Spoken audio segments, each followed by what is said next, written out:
My undergraduate degree is in English literature. My master's degree is in architecture, and I've been practicing architecture for 30 years. And for most of those years, for the majority of that time, 14 of those 20 first years that I practiced, I owned my own firm. And I practiced architecture the way that a lot of architects are trained. As an architect, we go through architectural training, and the person on the street would think that means that by the time you get out of school, they've taught you something about design, certainly, or something about the way buildings go together, something about construction. But the absolute truth is that you get out of architectural school, and very rarely do you have very much real practical knowledge on how to put buildings together. And so you show up on a job site for the first time as an intern, and you've got to get your feet wet at some point in time, but the superintendent, who's a lot smarter than you are about how to put buildings together, starts asking you questions about your drawings, which, by the way, are flawed, always. And you start to realize he knows a lot more than you do, so you start answering questions in a very defensive way, and pretty soon, before it gets too frustrating, you just say, do it the way that it's shown on the drawings. That's kind of the pat answer, because that avoids the whole discussion. So architects, for the most part, and I'm sort of poking fun at myself here, because this is really the way that I was, is architects are oftentimes portfolio driven. We are individuals whose identity is oftentimes built around a portfolio. And I'm speaking for this massive group. I'm really speaking for myself. For much of my career, I was pursuant of design awards. I was pursuant of the great photograph taken at the end of the project that I can put into my portfolio and show people and reinforce to myself that, yeah, I am pretty good. I am pretty good. And so, anyway, I practiced architecture that way. We did a lot of work in the regional area in Salt Lake.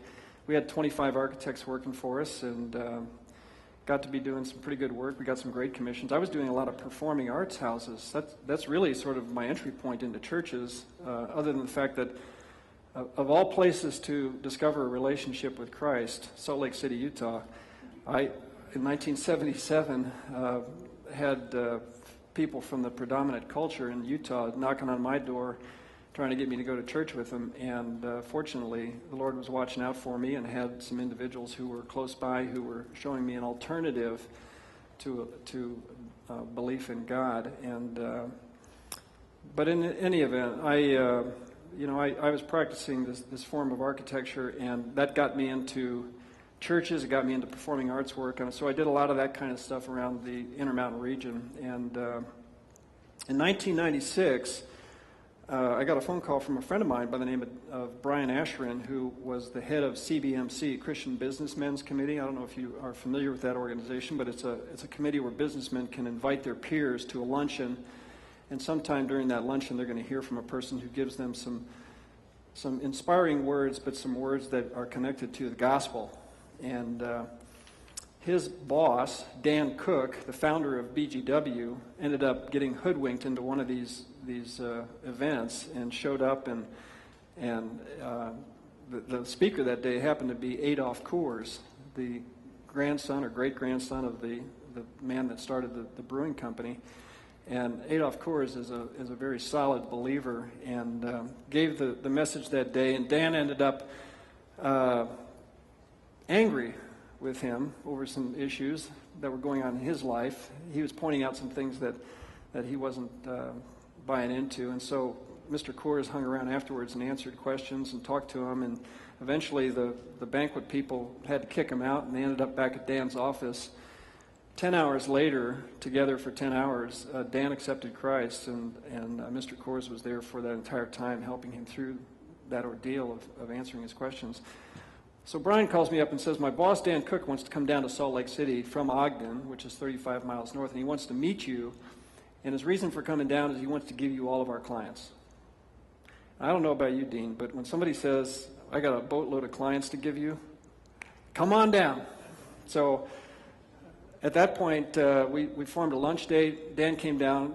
My mind started to ask questions about, I wonder why he's doing this.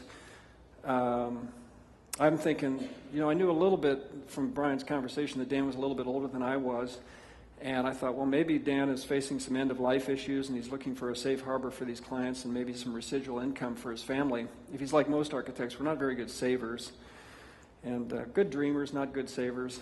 But he came in, and Dan was just sort of like the Energizer Bunny from the moment that he came in. He's walking around and bouncing off the walls and looking at my office and looking at my work and asking me questions and asking about my faith background. And we hadn't even gone to lunch yet, and he's getting all this on the decks here. And so I said, so why are you down here? What are you doing here? And he said, well, I've taken a year off of my practice. Dan is a contractor who also happens to be an architect. And I camped out on a job site in a construction trailer for a year, building a Christian school in the Ogden area. And I would like to go out and do this on a national basis. I really feel led that we can make an impact on Christian education.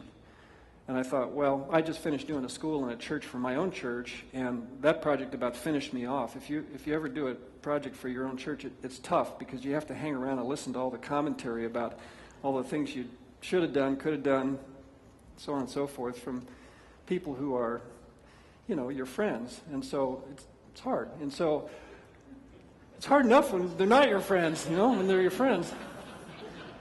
And so, anyway, Dan, I figured, okay, well, he's going to go do these schools, and he's going to figure out in 6 months that there's no way he's going to make a living doing this. So he'll be back looking for his clients, and he just wants to know who to come ask for him. And so I gratefully accepted his leads. We went out and met some of these folks. One of them I've done 75 buildings for. I did their corporate headquarters buildings. But, I've probably billed $7 or $8 million worth of fees over the years with this client. And as a matter of fact, this is a woman who she's now hit her 72nd birthday. She's the leader of a financial organization, and she is that close to accepting Christ. So if you think to pray for Helen Gallagher, she's right there on the doorstep. So, but in any event, here's Dan down here giving me these clients, and off he goes into the sunset. I gratefully accept them, and at the time I hadn't heard anything about this Building God's Way.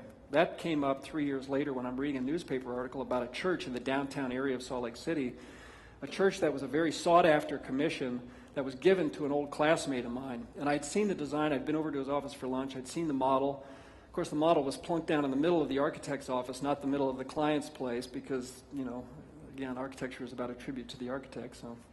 So it's sitting in his office, and I knew that they were facing budget problems, but I didn't know the significance of it. And the article is capturing quotes from Pastor Franz Davis at Calvary Baptist, and he said, well, we worked with an architect for 3 years, beautiful design. He challenged us to go many, many times beyond where we thought we could in terms of budget and finance, finally to the point we just had to give up. And every time we'd go back and say, we want to try and get something built, and we just can't raise the money, he would say, you're not trying hard enough, you're not trying hard enough. And it was really about fulfilling his dream, not fulfilling what we needed. And so, although it was a beautiful building, we couldn't afford to build it. So the article was not very complimentary about that process, but they said at one point in time, we found this organization in Ogden, Utah called Building God's Way. And I'm looking at the article thinking, who names their company Building God's Way? You got to be kidding me. I was offended.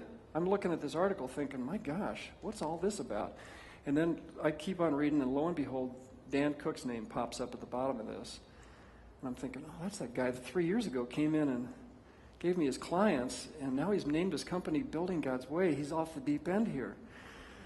And I'm thinking, what kind of special dispensation does he think he have from God about design? He's actually not that good of a designer. He'll tell you that, by the way, too. This is being taped, isn't it?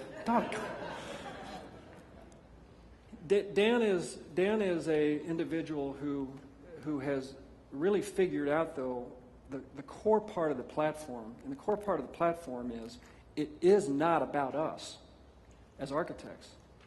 And you know what? It's really not about you either. This is not a monument. These projects are not monuments to the architect's portfolio, and they're not monuments to a congregation or to a board, a ministry board. These are projects that are built to the honor and glory of Christ. And so I was reading between the lines and seeing some of that as well.